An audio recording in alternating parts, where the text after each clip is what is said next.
అటుక తనపై మాజీ CM YS Jaganmohan Reddy చేసిన విమర్శలకు గట్టి కౌంటర్ ఇచ్చారు ఎంపీ వేమిరెడ్డి ప్రభాకర్ రెడ్డి. అప్పన్న అనే వ్యక్తికి 50,000 రూపాయలు చెక్ ఇచ్చింది వాస్తవమేనని, అయితే అది జగన్మోహన్ రెడ్డి చెప్తే సేవా దృక్పథంతో ఇచ్చానని ఆయన విమర్శించారు.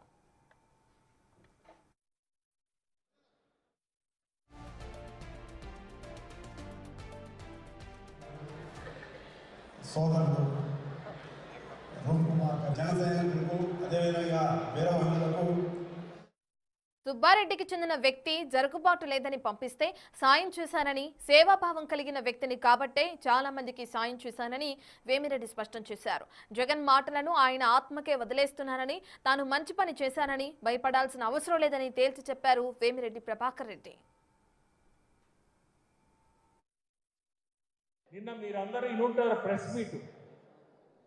జగన్మోహన్ రెడ్డి ఏం మాట్లాడాడంటే, జస్ట్ అకేషన్ వచ్చింది కాబట్టి చెప్తుండా తెలియాలి. అప్పన్న అనేవాడికి 50,000 చెక్ ఇచ్చానని, 100% ఇచ్చాను. ఎవరు చెప్తే ఇచ్చాను, అది కూడా ఒక సేవ కింద. నాది సేవా భావంతో జరుగుబాటు లేదు అంటే ఈరోజు కూడా ఇంకా చెప్పాలంటే చాలా మందికి ఇచ్చిండ. అట్లా ఆ ఒక్కడికే కాదు, చాలా మందికి ఇచ్చిండ. అతని ఆత్మకే అది ఆయన ఒకసారి ఆలోచించుకోవాలి. ఆయన చెప్పిన మాట ఎవరు చెప్తే ఇచ్చాను, అట్లా ఎంతో మందికి ఇచ్చిండ.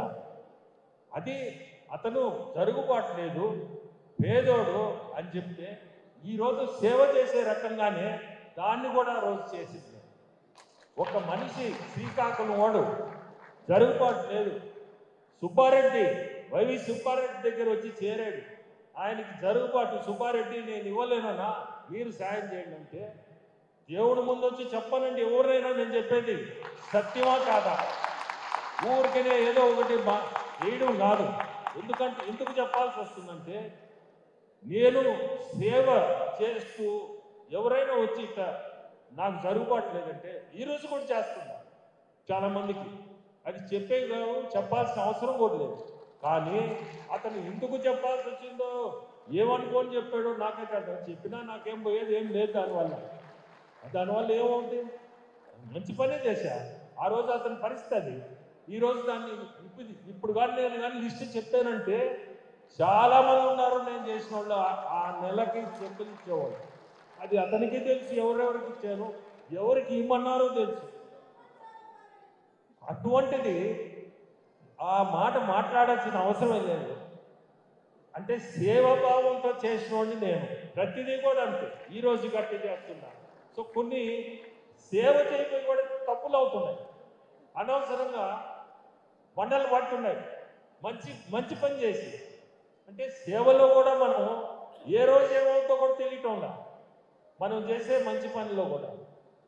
సరే దానికి దేవుడికి వదిలేసాను, అది దేవుడికి తెలుసు. మనం ఏం చేసాము, మనం ఎంత చేసాము, ఎంతమందికి చేసాము, దాని గురించి కూడా చెప్పాల్సిన అవసరం లేదు. ఇది కూడా ఎందుకు చెప్పాల్సి వచ్చిందంటే, నిన్న నాకు నచ్చలేదు, కొంచెం బాధేసింది. ఏంటి మాటలు అతనికి తెలుసు, అన్ని మాట్లాడాల్సిన అవసరం లేదు. మాట్లాడాడు కాబట్టి కొంచెం ప్రిక్ అయింది నాకు, అంతే. అది వదిలేండి. ఆ సబ్జెక్టే పల్లె మనకి. మనం కానీ ఆ సబ్జెక్ట్లో పోతే మన తల్లో చెడిపోతాయి.